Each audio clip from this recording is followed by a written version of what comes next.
संकेत हैं। IMA hospital board of India के चेयरमैन डॉक्टर वीके मोंगा ने न्यूज एजेंसी एएनआई से कहा है कि भारत में कोरोना वायरस संक्रमण तेजी से फैल रहा है और अब हर रोज 30,000 से ज्यादा नए मामले सामने आ रहे हैं। मोंगा ने कहा कि देश के लिए बेहद खराब स्थिति है, इससे जुड़े कई पहलू हैं, लेकिन अब ये ग्रामीण इलाकों में फैल रहा है और ये एक बेहद खराब संकेत है। मोंगा ने चेतावनी दी है कि कस्बों और गांवों में कोरोना वायरस की रोकथाम करना सरकार के लिए और भी ज्यादा मुश्किल होगा। उन्होंने कहा कि दिल्ली में तो हम कोरोना की रोकथाम करने में सक्षम हैं, लेकिन महाराष्ट्र, केरल, गोवा और मध्य प्रदेश के सुदूर हिस्सों का क्या होगा। राज्य सरकारों को केंद्र सरकार के साथ मिलकर स्वास्थ्य संकट को गहराने से रोकना चाहिए।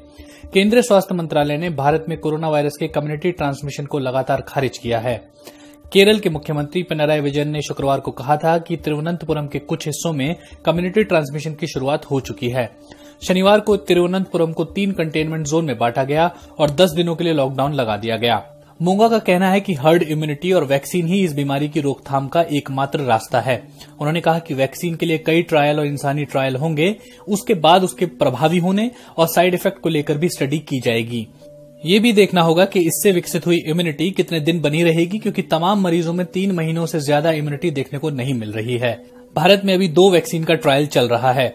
All India institute of medical sciences AIIMS की एथिक्स कमेटी ने शनिवार को पहली देसी वैक्सीन कोवैक्सीन की ह्यूमन ट्रायल की अनुमति दी है। एम्स सोमवार से वैक्सीन के ट्रायल के लिए वॉलंटियर्स की भर्ती शुरू करेगा। भारत की दूसरी वैक्सीन और जायडस कैडिला की ज़ायस-CoV भी बीते सप्ताह ह्यूमन ट्रायल के शुरुआती फेज में पहुंची है।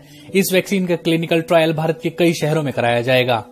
इस बीच दिल्ली स्थित सर गंगाराम हॉस्पिटल में सेंटर फॉर चेस्ट सर्जरी के चेयरमैन डॉक्टर अरविंद कुमार ने भी आईएमए की इस बात से सहमति जताई है कि भारत के कुछ हिस्सों में कम्युनिटी ट्रांसमिशन की शुरुआत हो चुकी है।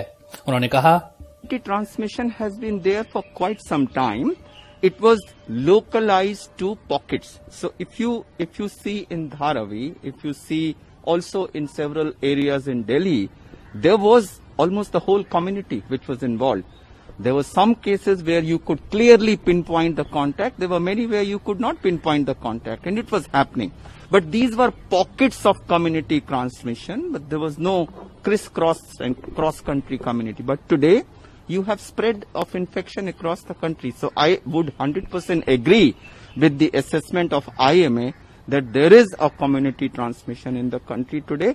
But that's not something which should come as a surprise. The way the cases are rising across the country, it's there for everyone to see. So there's no new discovery or new